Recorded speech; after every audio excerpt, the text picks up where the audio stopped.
What is up, you guys? Welcome back to the Let's Go Win podcast, where we are here to help you be happy, healthy, wealthy, and get better every single day. We're going to be talking about consciousness. We're going to be talking about choice. We're going to talk about living your best life.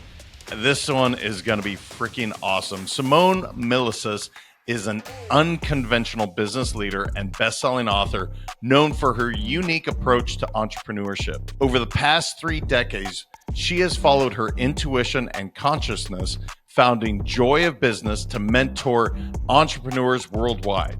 As a key figure in Access Consciousness, she has helped expand its reach to over 175 countries. Simone emphasizes enjoying life and making choices authentically, as highlighted in her books and podcasts, where she encourages listeners to embrace change for a more fulfilling reality. Wow, the show with Simone is freaking, it's pretty amazing, you guys. We talk about intuition. We talk about consciousness. We talk about some of the self-limiting beliefs that come along. We talk about choice. That's a huge part of this, is really making these choices so that you can show up as your authentic self. This particular show absolutely can impact anyone that listens to it, and you're absolutely going to love it. Simone has led a really amazing life, and she will also tell you 10 years ago is when she finally said, you know what, I don't have to take on the energy of this particular family member. And we dove into subjects throughout where, how do you show up as the best version of you? How do you really allow yourself to be the most authentic version, which is always the best version of yourself? At the end, oh my gosh, she said something I thought was so profound. She said, stop judging yourself. And it was one of those open forum moments where I said, is there anything I didn't ask you? And she said, you know what? I just wish people would stop judging themselves. And I love that, because there's plenty of judgment that the world is going to give you. You don't need to pile on top. In fact, the one person you need to really love and support is yourself. And throughout the entire podcast, she gave tool after tool after tool. I'm telling you guys, Simone's new to my world, and I'm so blessed and honored that she is, because what she talks about it's profound and yet simple. Seems to be a theme of the guests extracting those simple ideas that have this profound effect on your life. She's crushed it in business, and yet at the same time, she has found happiness throughout by being her most authentic self. You're going to find a ton of great tools in this episode. Make sure to share it with someone you love, and enjoy the show. It's pretty amazing work that you've been doing, and welcome to the show, Simone. How are you? I'm wonderful. Thank you, JM, for having me here. It's my pleasure. And Access Consciousness. This is a word, consciousness specifically, that I think has become more prevalent. I think people talk about it more. Talk to me about that, because you know, in the bio, we're talking about consciousness and intuition, and these are really big things that maybe people aren't aware of, how much, you know, our consciousness role, you know, our subconscious versus our conscious. So it's a big question, but what is Access Consciousness? Because I'm not familiar with it, but I want to know exactly what it is. Okay. Well, Access Consciousness is, I guess, a set of tools and processes to change any area of your life that you think is not working for you. Because most people think they have a problem with something like money, business, relationships, their body, or something like that. And what my point of view would be is that you create your problems, you invent them. Like, you can always change anything. The word consciousness, I think, yes, you are. I correct, JM. I think a lot of people sort of throw it around loosely, which is fine. And for me, consciousness includes everything and judges nothing. And you know, like a little kid, you know, when you see a little kid and they just include everything, or even a little kid will see another kid and they're just like, hi. They don't care what you do, what your name is. They're like, you want to play? You know, they just want to engage. And like nature is, like animals are. and like animals are with us. And at some age, I think we make judgment more real than anything else. And I know a lot of people, including myself for a long time, you end up judging yourself. And for me, it's like, what if you access consciousness, all of those tools, what if you could come out of judgment of yourself, start receiving everything that you are, which I love your podcast actually, JM, and the way you talk about that, about show up as you are, because as you are, that's brilliant. Like, you are brilliant. You don't need to try and be somebody else. So for me, access consciousness is about pivoting in your life for any of those places and changing the trajectory so that you can have something greater show up, which is actually you. Yeah, I will say, as a coach of many, many years, I didn't quite figure this out for almost 20 years because I used to really try to change people. That's where the whole idea of upgrade came along, my third book, because to your point, there is nothing wrong with anyone that I work with. There's nothing wrong. That authentic self is beautiful. It's incredible. However, can we upgrade a little bit? Can we upgrade our thinking? Can we maybe take the mask off and truly show up authentically? That's really what I tried and had to figure out with clients is like, there's nothing wrong with you. So I'm not trying to change you. However, if we upgraded you by taking off that mask and letting that authenticity come to the Yeah. surface, oh, that's magic. That's Yeah. absolute magic. What was that journey like for you to really find this? Did this come to you easily and early in life, or is this something that was a learned Mm. behavior? I'm going to say yes and no. And it was funny, I was talking to someone about this yesterday. I think a lot of this is based on your upbringing as well. I mean, you're you, but how were you brought up? And I had, my parents were so different. I grew up with, my father was just this amazing, kind man. And he would say to me, Simone, this is your life. You have to choose it. And he would always say to me, he was Lithuanian, so he had this accent, and he'd go, "Oh, my daughter, she's so wild." Like, and he'd say, "But I'm here for you." And I'd ask him about something, he'd always ask me a question and say, "What is it you'd like to choose?" And he was basically like, "You will stumble, but I'm going to be here for you." And he always was. He was so phenomenal and so kind, and he didn't judge me when I chose something that was, totally, off the charts, etc., which I did. I definitely was a wild child, wild everything. I tried everything. And then I had my mother, who I was talking to someone yesterday, and I said to them, she said to me, "I want you to be able to talk to me about anything. Like, tell me the truth." So I went, "Okay." So I remember that I told her the first time I ever had sex, the first time that I smoked a joint, like the first time, and she just went off. And I remember going, "Oh, she says she wants to know the truth, but I don't think she does." So at that moment, because we were talking about lying, and really at that moment, I went, "Oh, I have to lie about what I'm doing and what I'm choosing and who I am." Whereas my father would go, like, shrug his shoulders and go, "Okay, did you learn anything from that?" Or something like that. And he wouldn't judge me. Whereas my mother, my whole life, she would always say to me, "I can't believe you're doing that. How embarrassing for me. What am I going to say in front of my friends?" And she was really unkind. So I had this really diverse parenting. So I think within that, trying to find out who you are in that is interesting, because at one stage you're allowed to do whatever, you're allowed to, stuff up and blah, blah, all of that. And then the other side, you had to make sure that everything was okay so that you could be approved of. So I think that creates a lot of conflict in your world growing up. And I'm going to say too, it took me years to know that. Like, I'm in my early 50s now, and I went traveling at 19, and I told everyone I was going for 6 months, and I didn't come back for 3 years.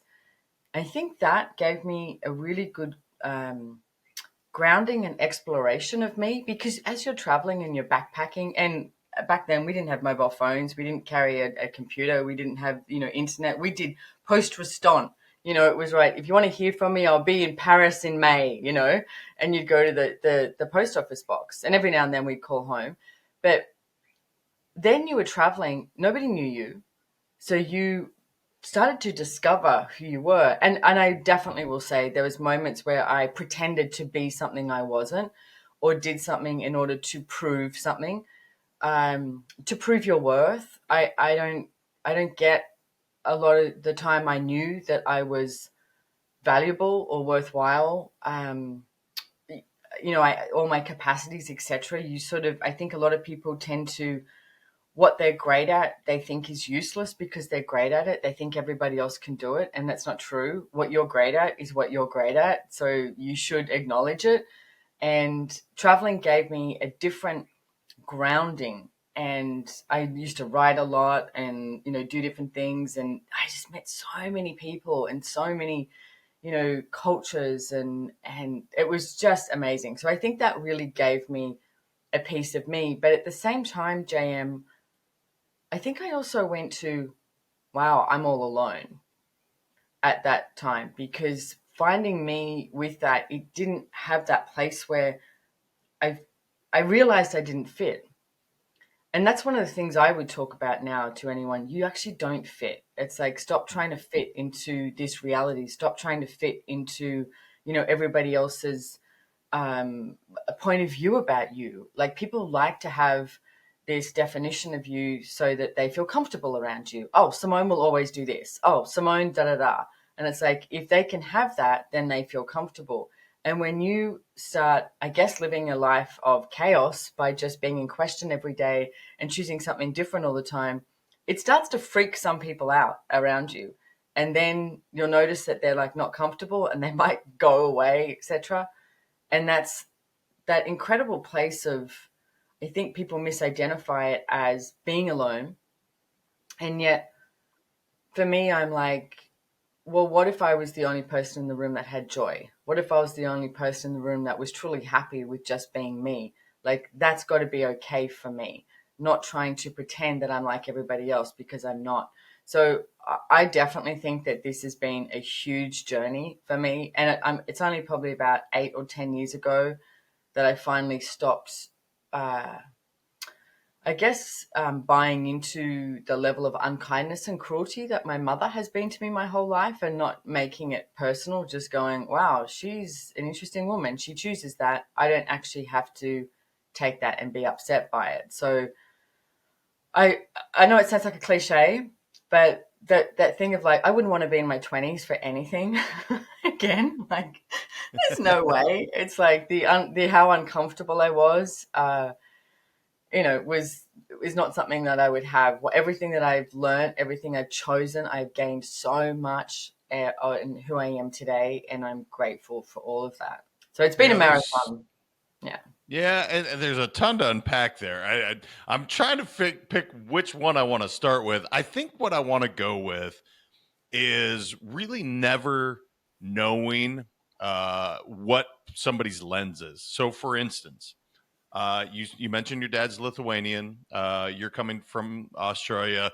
We already have, geography. This is how you show up.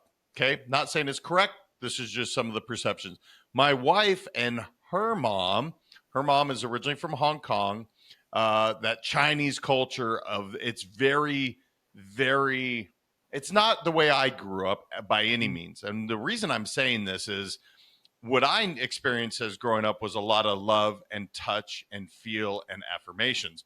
My wife, polar opposite, and often it's confusing because, well, didn't my does my mom not love me? Does my mom? And I think where we miss, or I think where people can dig a little deeper is, and I said this to my wife the other day, and again, she's 45 now, and she's still discovering, you know what? I don't really know what my mom went through. I know what she told me. I know the snippet of her life, but I don't know how my mom was treated as a little girl. And I think so much of when we talk about subconscious, conscious, there's stuff that happened. And again, in your mom's life that you may never know. I certainly don't know. And so we judge the way they treat people, but we don't know what they went through. And it's really interesting for you to say, even after all this life experience, 10 years ago, you finally said, wait a minute, I don't have to take that energy on. That's not on me. That's a choice. And you specifically said choice. Can you dive into that a little more? Because this is a profound idea. I really want people to hear this one because you don't have to take it on, but I'm not saying it's easy either. Yeah, I definitely not easy, because you sort of tend to go against the grain of what you should. Like a daughter should love her mother, right? And should have this. I don't have that relationship. And when I see people who are with their mothers and they have this beautiful relationship and the way they get on, I'm like, really, it's like watching a movie, because I'm like, I have no idea what that's like, because my whole life I was walking on eggshells. She used to do things like, she would do this like guilt trip and wouldn't talk to me for 3 days. And my brother, I have a brother, we were just talking about this the other day, is that, I would go to kiss her goodbye when I went to school, and she would do this thing of like turning her face and turn away for 3 days. And I would have no idea what I did. And my brother and I would sit downstairs and I'd go, what do you think I did? And she'd do this guilt trip silent treatment, but she wouldn't treat my brother like this. Now, it took us a really long time to figure out what it was. She doesn't like women. She likes men. Like, she definitely favored my brother. And not long ago, my brother went, my God, Simone, I'm so sorry that everything that you had to put up with, because I was always the lesser child, right? But in my father's eyes, I was just wonderful. So, but we also had to hide our relationship. So you imagine like a kid navigating all of this, and who do you become? So this is where I think the choice comes in. You could use that as an excuse or as a justification to choose something less than, to be paranoid, to be, to sort of shrink and not have yourself as be great as you are, right? But you do have a choice. And I think we live by, as you said, like a lot of structures, whether it's cultural, like where we chose to be born, religion, like all of this, there is a lot of structures that we go, oh, do I fit in this structure? And if you don't fit in this structure, you try and sort of, maybe I'll just cut my arm off so then I can fit in there. Or I'll cut my personality off, I'll cut my happiness off, and then maybe I can sit in there. Like I was brought up a devout Catholic, and that was my father was absolute devout Catholic. And I remember being in church, and when you laugh somewhere where you're not supposed to laugh, and then the more that you laugh, the more you laugh, and the more you laugh, and it's wrong. And it used to happen to me all the time in church, but I'd get in trouble for laughing. And it's like, whereas now it's like, man, I would just be like, you're in church, you want to laugh, like enjoy it. So anyway, I had a chat to my father at 16, and I said, I don't think this is working for me. And I'm so grateful. He said, you know what, you need to choose for you. And he said, I'll pray for you. And he went to church every Sunday until he died. And he never made me go to anything again or do anything again. I was like, look, I believe that there's something. And, we had this whole conversation, but he let me be me, right? Which is choice. My mother didn't. So it's so funny that I'm talking about family so much here, but anyway, we are. You get to have that choice. And I'll give you an example. To a friend of mine was, I know a lot of people who have been abused. It's actually quite horrifying how many people have been abused in some way or another. And if you look at it, I was extremely gaslighted. And this friend of mine was physically abused, sexually abused, like over and over, and just really horrifying, like all the stories. Now, he's one of the kindest, caring men that I know. And he has so much to give so many people. And he is such a fabulous being. Now, if he was, a mean person and he was cruel and he was withdrawn or whatever, you would have this, reason and justification and say, oh, he was highly abused as a kid, right? But he went, you know what? No. Okay, I was highly abused as a kid. And it's a big topic, abuse. And I find that most people, when I've worked with them, what they've discovered is they stopped something. They stopped something else showing up. And what I've discovered is how strong and courageous that being was to actually receive that abuse, and it's actually not personal. And what did you change by being abused? Like another friend of mine, a really close friend of mine, she actually put her grandfather in jail at 12 years of age. and her grandfather was molesting about, I think it was about 25 people in the family, including adults. The 12-year old went to court. And at that stage in her life too, you had to sit in front of the person.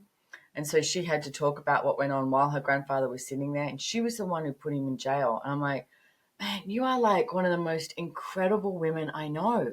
Like, that is incredible. And she wasn't supported by anybody else, but she just knew this is not right. This needs to stop.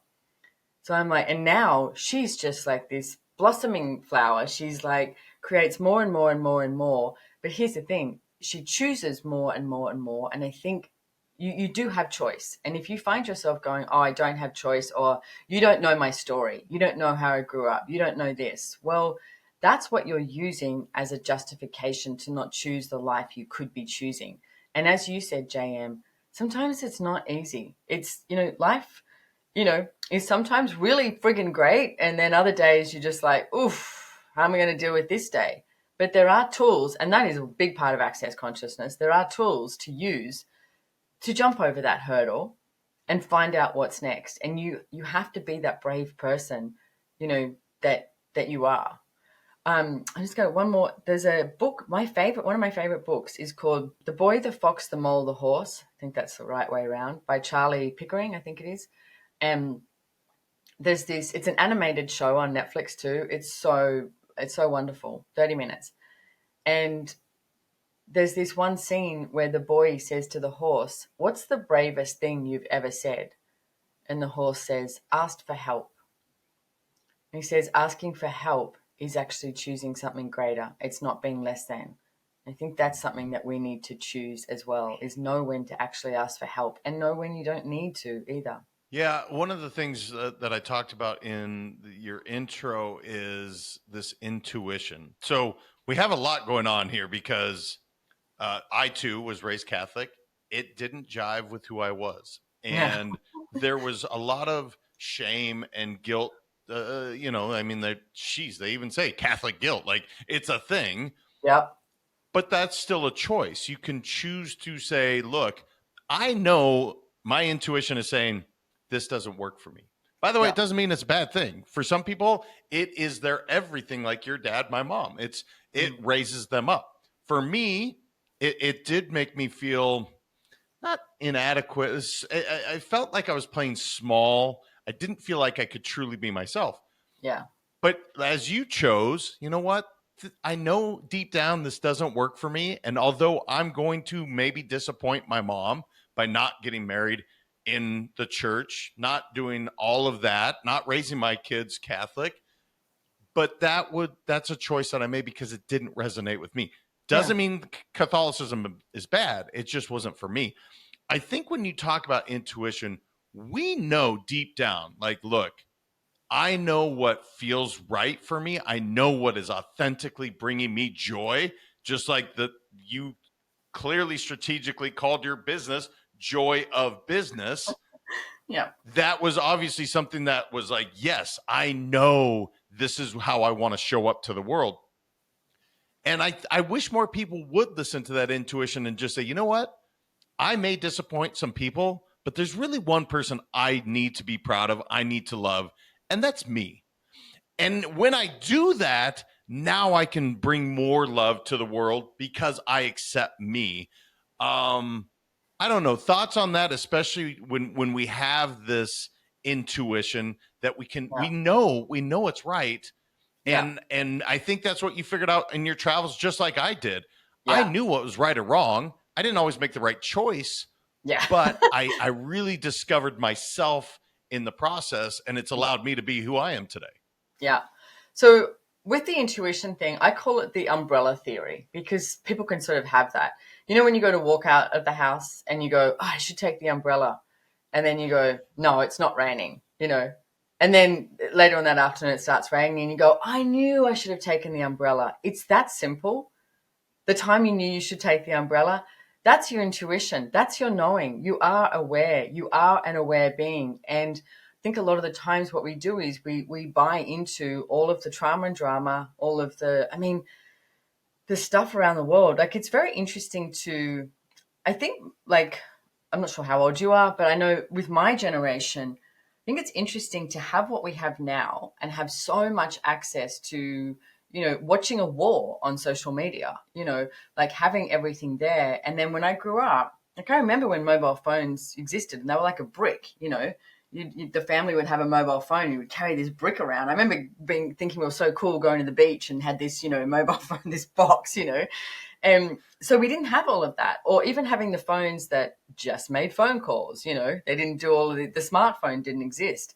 So you didn't have all these photos, you didn't have videos, you didn't have all of this stuff. You didn't have access to that. You actually had to be more aware of what was going on. And I know this is a slight tangent, but the month of February, I just decided to come off all social. I was like, you know what? I just want to have a month of just no social and see what that's like for me and see what it's like for the business, because I could feel this place of people leaning on social in order to promote, create. And I was like, I've never wanted my social to be like that. I wanted my social to be me. Like, if you want to follow me, follow me. Here's what's going on. I may give a tool out, or I like humor, I like all of that and more. So I came off it, and it was so interesting because I noticed it was that same energy that I had so many years ago, where you became so present with everything. Like, I'd go for a hike and I'm not taking a photo or a video of something or making something. It's just, I was there with nature and me and my body. That's it. And that level of presence, we have that. And so I'm asking now, what does it look like to actually, do social and have the business, joy business, with relaxation with it as well, and be so aware of what's required and when. And that's from the awareness, and that's from, what you would call is like the intuition. There is a tool that I would give, and I call it the yes-no universe, right? So a lot of times you'll ask a question, you go, okay, so if I choose this, let's use business. If I choose this, where will my business be in 5 years' time? And you get this energy, of will it expand or not? Because you do. And the energy of something shows you so much more than the words, which goes with your awareness. It holds hands with all of that. Like, you are aware. I know that you are aware. It's how much you choose to function from your awareness that is probably the issue, So when you look at something and you go, so if I choose this, will it create something greater? And you'll get this yes, no, and yes. And you go, okay. And whatever is lighter is usually the choice that is the right choice. Whatever has this like clunk, like this heaviness to it, is usually not the choice that's going to create something greater. So then ask another question. And for me, it's about asking a question and you'll know. And then the second you go, oh, I don't know about that. If you can stop saying, I don't know, and go, okay, I don't have an answer right now, or I don't have the information right now, but what could show up, or what is available? What are the infinite possibilities here? And ask another question, because for me, I believe that the universe is out there definitely to help you. It's, it's there going, hey, I am opening doors for you. I don't actually sleep. I open doors for you left, right, and center, and you continuously close them and shut them by your judgment, by your negation of you. You build up all these barriers and the universe goes, really? I was opening all these doors, here I am. It's like, what if you could actually walk through them and go, okay, what if I give this a shot, and not make anything so meaningful? Because it's like, you choose something, and just because you choose it doesn't mean you have to, doesn't mean you have to stick to that. That choice may pivot you into something completely different, but you go, oh, this is lighter in my world. This is my yes choice over here. And then you get there, and then there may be something, another thing that's really different, and you go, oh, here. And it could be being on a plane, and the person you talk to next to you says something, and you go, ah. But when you're aware, you'll notice the pings. You'll notice that moment where you go, oh, that, I'm going to choose that. If I choose that, will my life be greater? Will my business be greater? And not from trying to find a conclusion either. I think a lot of people go to looking for a result. And if you never looked for a result, you actually ask for what will create greater. Like, Joy Business is the book that I wrote, but the name of my company is actually called Whatever Makes You Happy. And so everything is run through that, because I have many different things going on. And for me, that is something I always look at. Will this make me happy? Because if it makes me happy, I know I'm going to choose it, and I'm going to put more energy into it, and it's going to be more fun for me. So that's one of the tools that I would use too. It's like, will it make me happy? Yep. Okay, let's go. Not will Yeah. everybody else be So okay with it, you know? yeah, no, I literally happy, healthy, wealthy are my three core values of my company. So I'm with this idea. And you also talked about the tech detox or the social media, like simmering that down. It is you summed up social media for me perfectly. In my wife naturally has the camera out. She loves taking pictures. That's something she enjoys. I love being in the moment. I don't ever stop and consider, oh, I should take a picture of this for the Instagram. Yeah. Never once has it come across. It always is, oh, yeah, I need to do this for social, for the business. And you're trying to make it as authentic as humanly possible. Well, guess what? My authentic self is never to have the camera in front of me. It's literally just being in the now. Yeah. So you literally summarize that. I think what's really interesting, we have obviously the brain, we have the heart, and we have the stomach or the intuition in our gut, which are all linked, right? They literally are linked. But I think often the mind or up here is where people cerebrally will override what their gut initially says. Hell no, don't do that. But I should do it because, and then we justify it. I agree with you when you can just say, look, what's going to make me happy today? What's going to make me happy in this moment? And by the way, that doesn't mean it's always the best idea. If I was always eating cupcakes, that's maybe not the best idea. It's making me happy in one moment, but unhealthy long term. But I guess what you're saying, I think so often, if people could just quiet the mind for a little bit and say, let's listen, we are energetic beings Mm. and you know the answers. Maybe not right now, but if you just quiet for a moment, you will. You have a topic on here I want to talk about, which is saying goodbye to the hustle culture in 2024. So you and I think we're in complete alignment on this because when I hear people say rise and grind, I all I think of is when you grind and grind and grind and grind, it turns into dust and it blows away. Like not the best idea. So Yeah. what's your take on this stopping the hustle culture in 2024? So I would say this is something that I am exploring and discovering big time at the moment. And for me, it's when I say the word relaxation, right? So many people I think go to, oh, so that means, having a glass of wine and watching a Netflix series on a Sunday or something, at nighttime, or that means being lazy. People have this misidentification of what relaxation is. For me, I think we need to find that relaxation, everything we choose. Even from you and I sitting here doing this podcast, it's like, being relaxed whilst doing the podcast. And I am really asking to discover more of what this is because I had two things that happened last year. One, I was in London and I had an accident like with my back and I couldn't move and I had this class on and everything. And then in October, I was rushed to hospital here because I couldn't walk. I couldn't move. And what ended up happening was I got a CT scan, which was great because I learned more about my spine and what was actually going on. That was what was physically going on. But I know what I was creating around my whole life was I can be really fast and I can be very, like if I'm like, as a friend of mine said to me, you go like 80 miles an hour, everybody else is going 60 miles an hour. And then you slow down to 70 miles and you go, see, I relaxed, and it's because I have so many ideas too. And I have so many things that I like to create. So my whole life I've spent very much going full steam ahead. And he was saying to me, you need to relax, and have that stillness and that sense of peace within everything that you're choosing.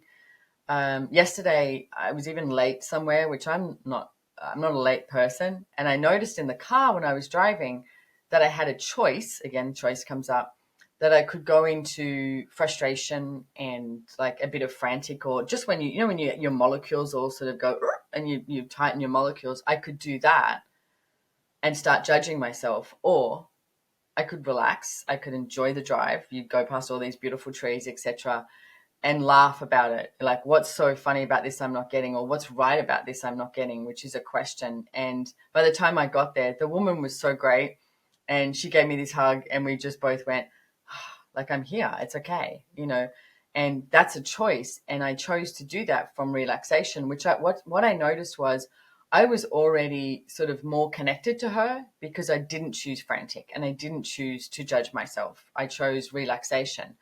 So I think if you can function from relaxation in absolutely everything that you're doing, if you're working out, if you're going on a hike, if you're in a business meeting, like even if you look at the energy of that, if you're in a business meeting and you come in and you are looking to control it, you're looking to force something, you're looking to, get the result that you think will make everything work, then you've just missed a whole lot of other stuff that is available.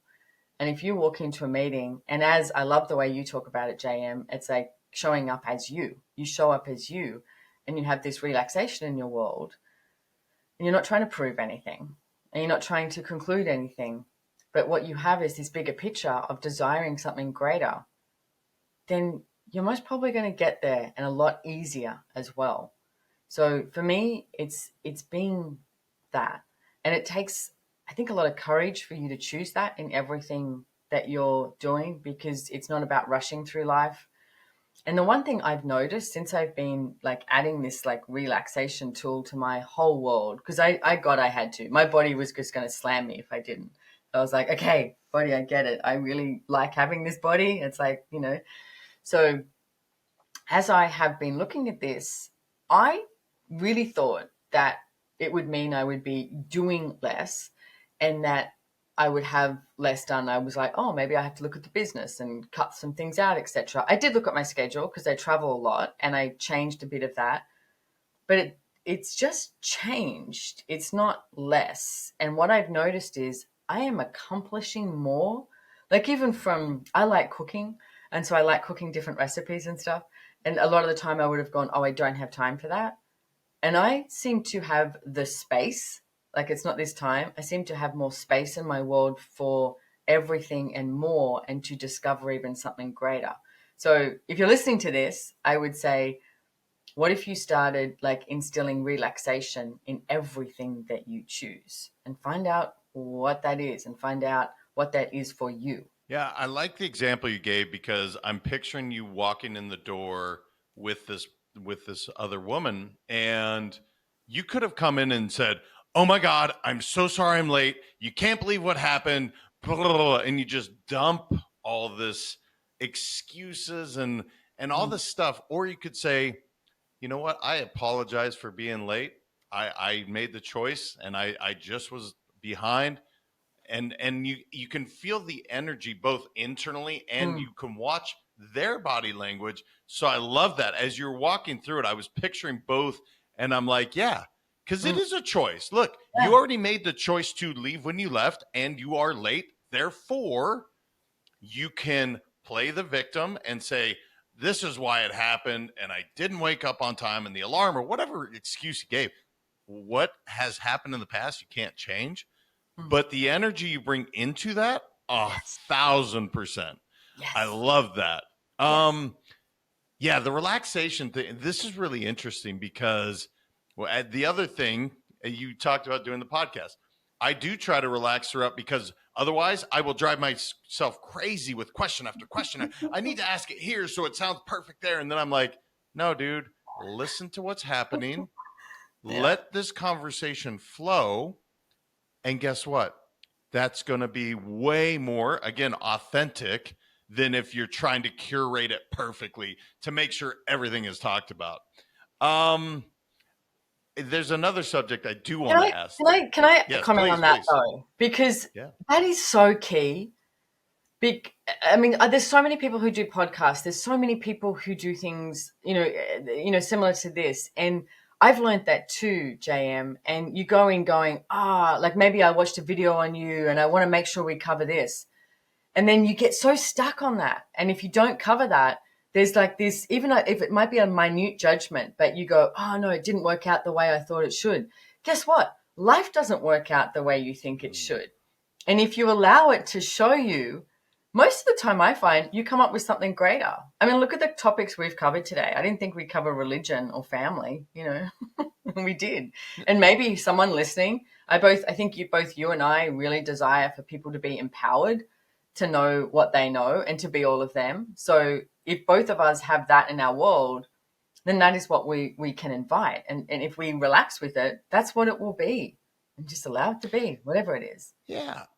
You're right, because the intention coming in, mine is to inspire people to live their best lives. That's why Let's Go Win exists.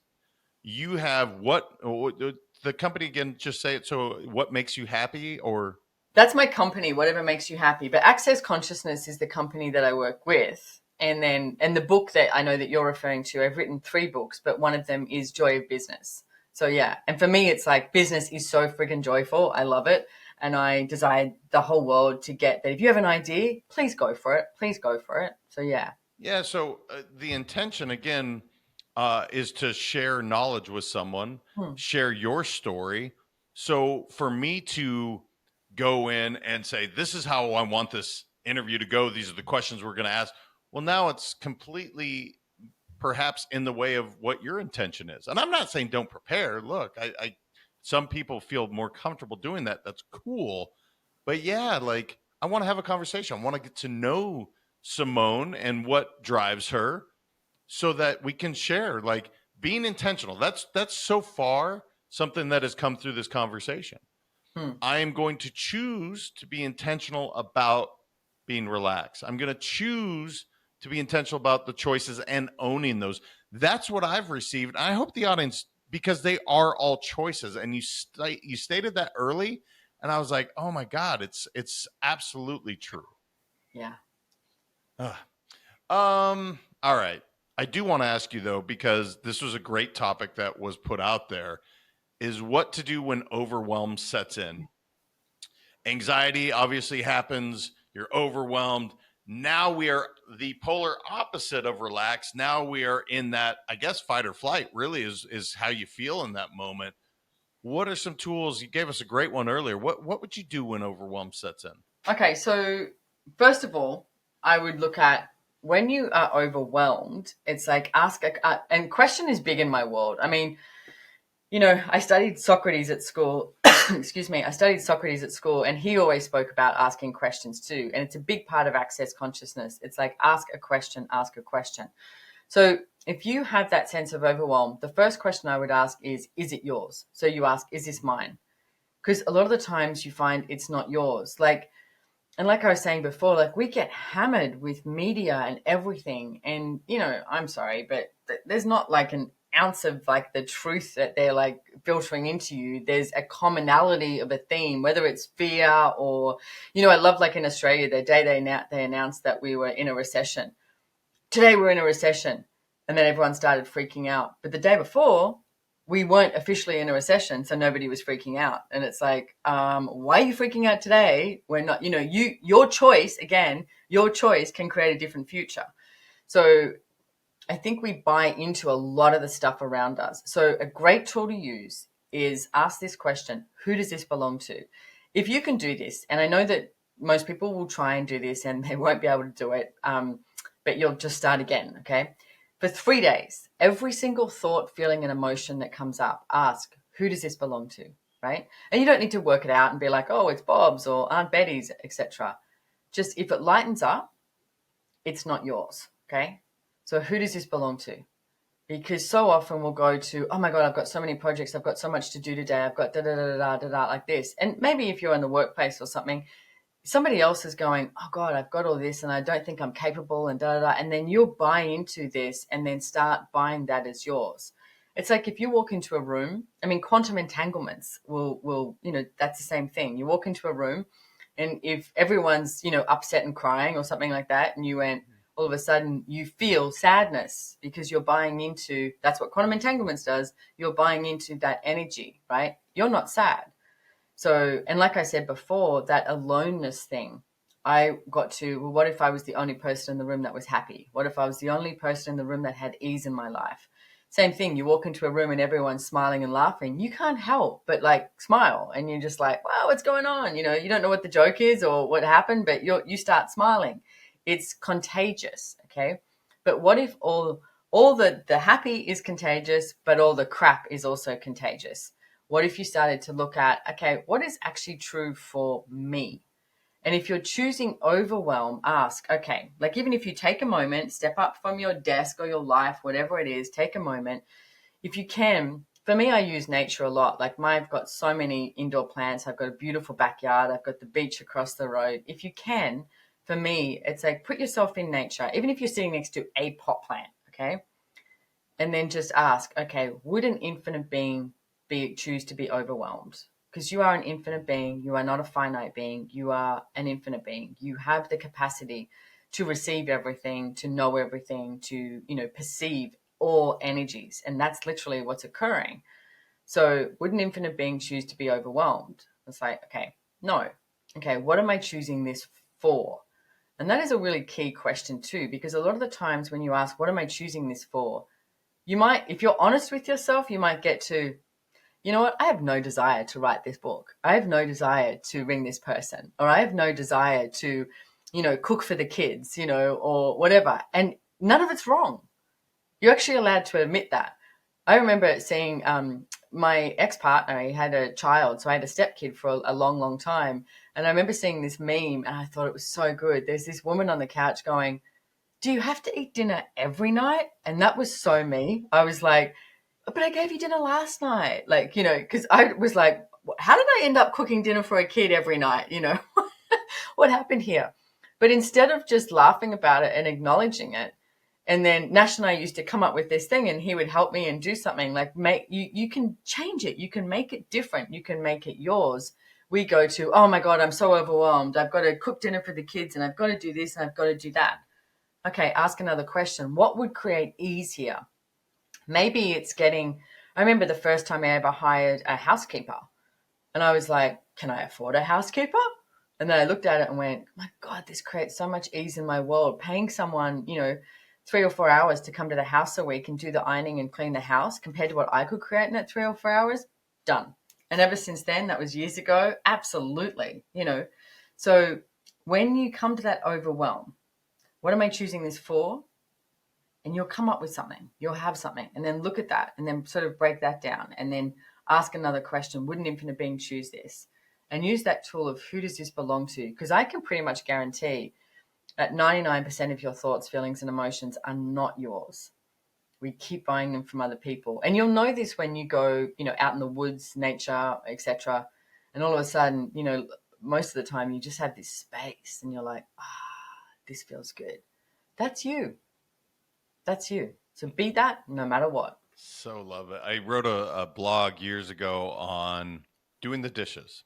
I don't love doing the dishes, but I love to dance and I love music. So I have a dance party with the dishes. And guess what? I have a great time doing it every single time. Every single morning, I have a great time doing the dishes because I choose to look at it in a different light. I love that you're asking these questions. I cannot believe how fast this has gone by. Is there anything I didn't ask you, Simone, that you're like, I need to share this before we end off because I definitely want people to check you out. Everything that you're doing, it's amazing. But I also want to give you that open forum if there's anything I missed throughout the conversation. I guess the one tool, JM, that I would say is please, please, please stop judging yourself.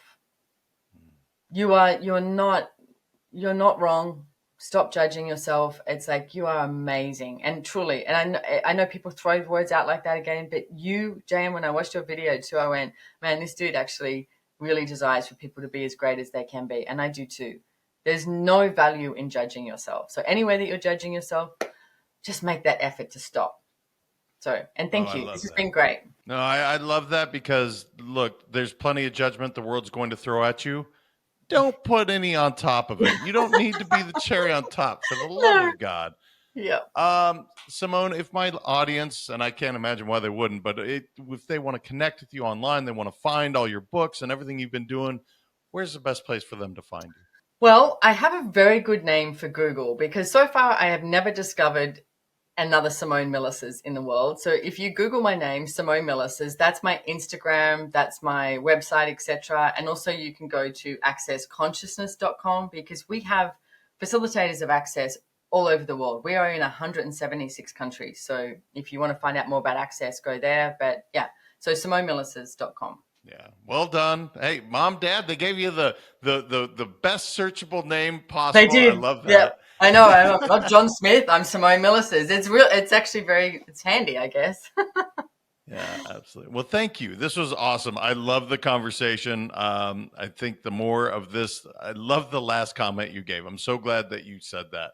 Stop judging yourself, people. Yeah. Stop, please. So thank you so much, Simone. You're amazing. You're so welcome. Thank you, JM. You guys, go check it out. I mean, as she said, the one and only Simone Milasas out there. Access consciousness, 176 countries. That Yeah. is remarkable. I Yeah. am really curious to go check that out. Please go check it out. This is such a beneficial podcast for anybody.